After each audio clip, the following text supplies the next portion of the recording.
नमस्कार दोस्तों, स्वागत है अपना यूट्यूब चैनल में। दोस्तों, नवोदय विद्यालय समिति का तरफ से एक और नया नोटिफिकेशन निकला हुआ है। दोस्तों, इसमें भी एक्स सर्विसमैन के लिए 10% रिजर्वेशन दिया हुआ दोस्तों।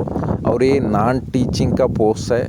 और ये कौन कौन सा पोस्ट है, इसमें कितना रिजर्वेशन दिया हुआ है, और इसका जो जॉब एप्लीकेशन का डेट है कब से शुरू होगा, और इसका एग्ज़ाम का फ़ीस क्या है, और इसका क्वालिफ़िकेशन क्या है, किस किस पोस्ट के लिए एक्स सर्विसमैन का रिजर्वेशन दिया हुआ है, ये सारा डिटेल्स जानेंगे दोस्तों। चलिए वीडियो में चलते हैं। दोस्तों, ऑल ओवर इंडिया में नवोदय विद्यालय समिति का कहीं सारा स्कूल्स है, वहाँ पे काम करने के लिए स्टाफ का ज़रूरत है। इसीलिए इसी भर्ती के लिए नोटिफिकेशन निकाला गया दोस्तों। यहाँ पे हम सिर्फ जहाँ पर भी एक्स सर्विसमैन का वैकेंसीज है उनका बारे में बात करेंगे दोस्तों। बाकी का तो हमारे लिए ज़रूरत नहीं है। अब यहाँ पे देखिए दोस्तों, यहाँ पे देख सकता है दोस्तों, स्टेनोग्राफर का है 2 वैकेंसीज है। वैसे भी टोटल 23 वैकेंसीज है। स्टेनोग्राफर के लिए एक्स सर्विसमैन के लिए 2 वैकेंसीज दिया हुआ है। और उसका बाद देखिएगा, यहाँ पे कैटरिंग सुपरवाइज़र का है, इसमें 7 वैकेंसीज दिया हुआ है। टोटल 78 वैकेंसीज है। और इसके अलावा यहाँ पे देखिएगा, junior secretariat assistant group C का पोस्ट है। यहाँ पे भी दोस्तों 2 वैकेंसीज दिया हुआ है। टोटल 21 वैकेंसीज है दोस्तों। इसी तरह से और भी कुछ पोस्ट दिया हुआ है एक्स सर्विसमैन के लिए। यहाँ पे देख सकता है दोस्तों, junior secretariat assistant group C के लिए है। यहाँ पे टोटल 360 वैकेंसीज है। यहाँ पे 36 वैकेंसीज एक्स सर्विसमैन के लिए दिया हुआ है। और इलेक्ट्रिशियन कम प्लम्बर का भी है। यहाँ पे 28 वैकेंसीज है। टोटल 12 वैकेंसीज एक्स सर्विसमैन के लिए दिया हुआ है। और लैब अटेंडेंट ग्रुप सी का पोस्ट है। यहाँ पे भी 161 वैकेंसीज है। हमारे लिए 16 वैकेंसीज दिया हुआ है एक्स सर्विसमैन के लिए। उसके बाद मिस हेल्पर के लिए ग्रुप सी का है, इसमें भी 442 वैकेंसीज है। और 44 एक्स सर्विसमैन के लिए दिया हुआ दोस्तों। और मल्टी टास्किंग स्टाफ का भी वैकेंसीज है। यहाँ पे टोटल 19 वैकेंसीज है। 2 वैकेंसीज एक्स सर्विसमैन के लिए दिया हुआ दोस्तों। अब दोस्तों, यहाँ पे देखिएगा, एज लिमिट और पे स्केल का भी हमने देखना चाहिए। ये स्टेनोग्राफर का, इसमें हमारा वैकेंसीज दिया हुआ है एक्स सर्विसमैन के लिए। यहाँ पे पे स्केल देखिएगा, 25,500 से लेके 81,000 तक का यहाँ पे मैट्रिक्स दिया हुआ दोस्तों। उसके बाद एज लिमिट यहाँ पे देख सकता है, 18 से लेके 27 ईयर्स का बीच में होना चाहिए। मतलब जैसे एक एक्स सर्विसमैन आर्मी के अंदर 17 साल 20 साल नौकरी करता है, मान लीजिए 17 साल नौकरी किया प्लस 5 साल को ऐड कीजिएगा, तब टोटल 22 ईयर्स का एज को आज का एज से माइनस करने के बाद ये एज का बीच में होना चाहिए। 18 से लेके 27 ईयर्स का बीच में होना चाहिए, तभी इसी वैकेंसीज के लिए उन्होंने अप्लाई कर सकता है दोस्तों। उनका अभी इसमें क्वालिफ़िकेशन देखिएगा, 12th पास होना चाहिए कोई भी रिकग्नाइज यूनिवर्सिटी से। उसके अलावा स्किल टेस्ट भी होता है दोस्तों इसमें देखिएगा, डिक्टेशन का,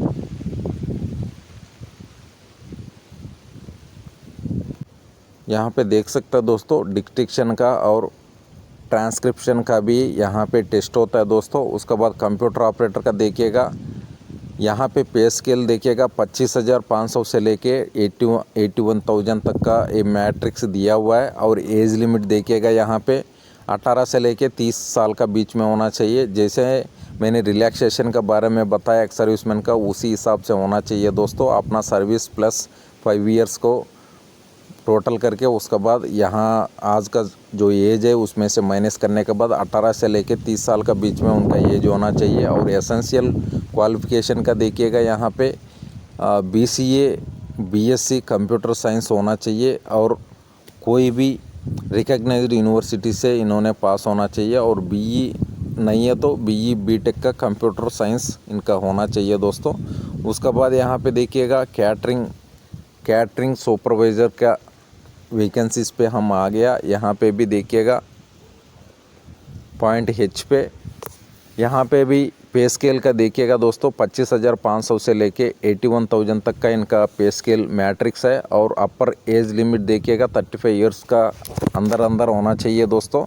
उसके बाद एसेंशियल क्वालिफिकेशन का देखिएगा यहाँ पे बैचलर्स डिग्री होटल मैनेजमेंट का होना चाहिए कोई भी इंस्टीट्यूट, रिकग्नाइज्ड इंस्टीट्यूट से। उसके बाद उनका अलावा trade efficiency certificate in catering with A minimum 10 years service in defence service of regular establishment for ex serviceman only. Ex serviceman के लिए 10 ईयर्स का एक्सपीरियंस का इनका पास सर्टिफिकेट होना चाहिए दोस्तों, तभी इन्होंने इसके लिए कैटरिंग सुपरवाइज़र के लिए अप्लाई कर सकता है दोस्तों। उसके बाद देखिएगा यहाँ पे जूनियर सेक्रेटरीट असिस्टेंट का है, इनका भी पे स्केल देखिएगा 19,900 से लेके 63,200 तक का इसका पे मैट्रिक्स है। और एज लिमिट देखिएगा यहाँ पे 18 साल से लेके 27 ईयर का बीच में होना चाहिए।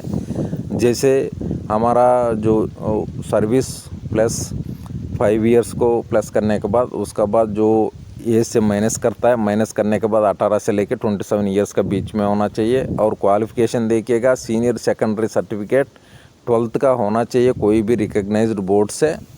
और इनका जो मिनिमम टाइपिंग स्पीड है, जो इसका भी टेस्ट होता है दोस्तों कंप्यूटर के ऊपर, 30 वर्ड्स होना चाहिए पर मिनट, इंग्लिश में या तो हिंदी में होना चाहिए दोस्तों। उसके बाद 12th तो पास होना चाहिए CBSE या तो स्टेट गवर्नमेंट का बोर्ड से दोस्तों। इसके बाद देखिएगा दोस्तों यहाँ पर जूनियर सेक्रेटरीट असिस्टेंट, इनका जो पे स्केल देखिएगा 19,900 से लेके 63,200 का मैट्रिक्स होता है दोस्तों। इसमें एज लिमिट 18 to 27 ईयर्स का एज लिमिट है दोस्तों। उसका बाद में देखिएगा यहाँ पे इनका जो क्वालिफ़िकेशन है 12th का कोई भी बोर्ड से इनका 12th का पास होना चाहिए दोस्तों। उसके अलावा यहाँ पे देखिएगा इलेक्ट्रिशियन कम प्लम्बर का है दोस्तों। यहाँ पे पे स्केल 19,900 से लेके 63,200 तक का मैट्रिक्स दिया हुआ है। और एज लिमिट का देखिएगा 18 से लेके 40 ईयर्स का बीच में होना चाहिए। इनका जो क्वालिफ़िकेशन है देखिएगा यहाँ पे 10th पास होना चाहिए। इंडस्ट्रियल ट्रेनिंग इंस्टीट्यूट सर्टिफिकेट का मांगा जा रहा है इसमें। At least 2 years experience in electrical installation, wiring, plumbing में होना चाहिए दोस्तों। उसके बाद देखिएगा यहाँ पे डिज़ायरेबल में 2 years experience in maintenance of electrical appliances में होना चाहिए दोस्तों। इनका एक्सपीरियंस भी मांगा जा रहा है। उसके अलावा देखिएगा दोस्तों यहाँ पे लैब अटेंडेंट का जो पोस्ट है इसका भी हमने देखना होगा। यहाँ पे स्केल का देखिएगा दोस्तों 15,000 से लेके 56,900 तक का यहाँ पे मैट्रिक्स दिया हुआ है। और एज लिमिट देखिएगा दोस्तों 18 से लेके 30 ईयर्स का बीच में होना चाहिए। और क्वालिफ़िकेशन 10th क्लास पास होना चाहिए और डिप्लोमा इन लैबोरेटरी टेक्निक में होना चाहिए दोस्तों, या तो 12th science stream from recognised board से होना चाहिए दोस्तों। उसके बाद देखिएगा यहाँ पे मेस हेल्पर का भी दिया हुआ है। मेस हेल्पर का जो पे स्केल का देखिएगा 18,000 से लेके 56,900 तक का इनका पे मैट्रिक्स का दिया हुआ है। उसका बाद में देखिएगा यहाँ पे एज लिमिट में 18 से लेके 30 ईयर्स का बीच में होना चाहिए। और एसेंशियल क्वालिफ़िकेशन देखिएगा मेट्रिकुलेशन पास होना चाहिए कोई भी रिकग्नाइज्ड बोर्ड से। और 5 ईयर्स का एक्सपीरियंस होना चाहिए वर्किंग में। और गवर्नमेंट का या तो रेजिडेंशियल ऑर्गेनाइजेशन का मेस का इनका जो सर्टिफिकेट होना चाहिए। और passing of skill test prescribed by NVS, skill test भी NVS से पास होना चाहिए दोस्तों। NVS मतलब नवोदय समिति से।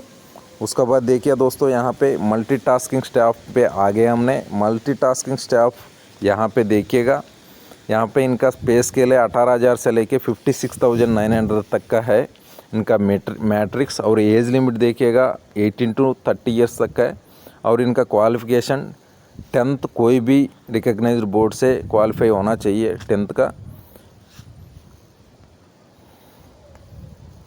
दोस्तों यहाँ पे देख सकता है एग्ज़ाम सेंटर्स हर स्टेट में है। कोई भी जगह को आपने यहाँ पे दिया हुआ है स्टेट वाइड, ये कौन कौन सा सेंटर में दिया हुआ है एग्ज़ाम सेंटर्स के लिए, इनको देख के आप लोग जब फॉर्म भरता है तो इस सेंटर्स को आपने सेलेक्ट कर सकते हैं। दोस्तों जब अगर आप लोग सिलेक्शन हो जाता है ऑल ओवर इंडिया कहीं भी पोस्टिंग हो सकता है पहले पोस्टिंग में, उसके बाद अपना लाइजन के ऊपर या तो अपना रिक्वेस्ट के ऊपर आप लोग अपना नज़दीकी होम टाउन पे आप लोग पोस्टिंग करवा सकते हो। यहाँ पे देखिएगा ऑल ओवर इंडिया सभी स्टेटों में इनका एग्ज़ाम सेंटर्स दिया हुआ है दोस्तों। और इनका जो डेट है एप्लीकेशन डेट अभी नहीं निकला हुआ है, जब निकलेगा तो आपको इंटीमेशन दिया जाएगा दोस्तों। इसका बाद में जो इनका जो सिलेबस है उनका जो रिटन टेस्ट का है, इनका भी सिलेबस दोस्तों यहाँ पे दिया हुआ है। ये जो नोटिफिकेशन का लिंक आपको डिस्क्रिप्शन में मिलेगा दोस्तों, वहाँ से डाउनलोड करके जिस जॉब के लिए भी जिस पोस्ट के लिए भी आप लोग अप्लाई करना चाह रहा है वो पूरा का पूरा सिलेबस आप लोग नोट कर सकता है दोस्तों।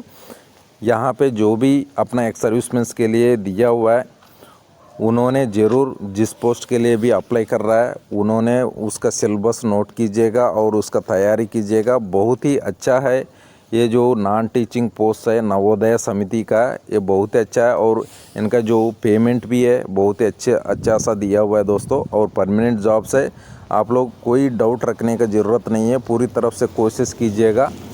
इस तरह का दोबारा बार ये हमें मौका नहीं मिलेगा दोस्तों।